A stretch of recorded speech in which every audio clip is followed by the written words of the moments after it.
Rooster-domed Maxwell has become the poster child of innovation and imagination, with the promising slogan of write anything, solve everything. Those 4 words define Scribblenauts' premise: solve puzzles by writing nouns that spring to life with various attributes. It's time to see if there's any truth in advertising.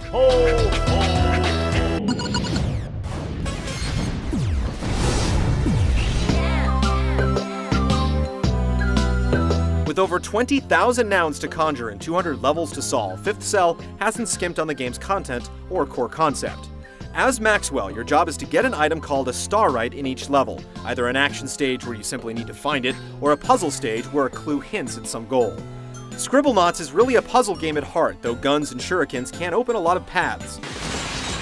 The online component allows you to swap levels that other knots have created in the level editor, and a helpful tutorial introduces core concepts and nouns, like glue and rope. The levels are clever, and some even parody video games from the distant and near past. Maxwell gets allers upon completion of a stage, which can be used to unlock new thematic worlds, songs, and avatars to play as. All the rewards are based on how few items you used, how much time you took, and how creative you were, though the criteria for the latter isn't super clear. Solving a particularly difficult level for the first time is exhilarating, even if the allers don't roll in as the word count and timer grow. While some puzzles will leave you flummoxed, a night's rest is often all that's required for a solution to seep in. The action stages tend to be more about getting to specific spots or evading assaults, but their straightforwardness doesn't prevent them from being challenging, though you might sometimes fumble with the controls. A few magic bullet words like jetpack or on a level with enemies, God, can help you brute force your way through especially tough moments. To officially beat a level, you have to solve it 3 times without reusing any words from previous completions. Getting through a level multiple times, though, can be more of a case of hunting down a thesaurus than thinking laterally. Beating a level once can unlock more levels, while the hat trick gives the level a gold stamp, and you get merit badges for creative solutions and actions.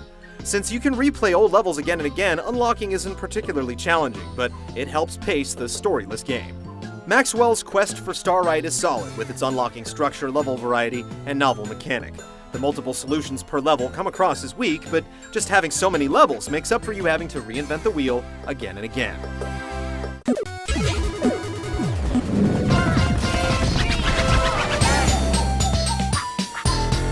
If you're anything like us, the first thing you'll do in Scribblenauts is run through a list of dirty words. When you give up and try to move Maxwell around, you'll immediately encounter one of the game's biggest issues. You move Maxwell by tapping the stylus, while the D-pad and buttons allow you to scroll around the level before snapping back to the brave little Scribblenaut. The configuration allows equal access for Southpaws, but makes controlling Maxwell an unwanted challenge. The stylus might be mightier than the sword for thinking up creative solutions, but for platforming, it sucks.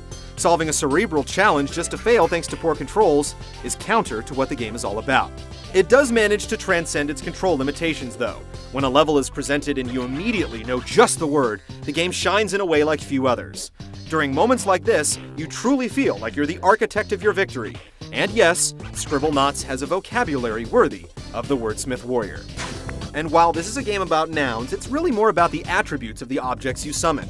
In short, the stuff you bring into being might not behave like you expect. You can use adjectives to modify some objects, but only a select few. A large fire vent, for instance, is suitably larger than a regular one. A love potion, meanwhile, is just a potion. A helpful inspector mode that lets you see what things are called can crack open the game's internal dictionary, but you'll still stumble a bit when it comes to adjectives.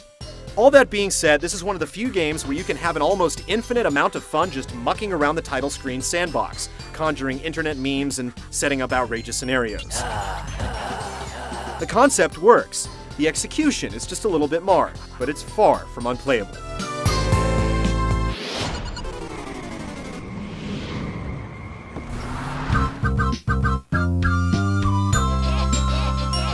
With so many words to represent, Scribblenauts does well to find a style that's efficient, clean, and colorful.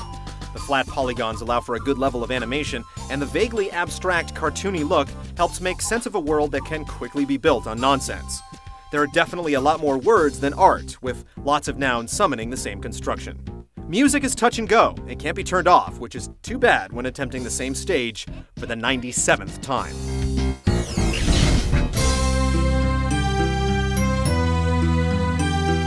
Scribblenauts is a terrific toy and a decent puzzle game.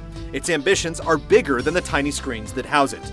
The The clumsy controls and ill-simulated nouns don't break the game as much as they fuel frustration, but as a toy in a portable game, Scribblenauts succeeds, even if it doesn't exceed its big aspirations.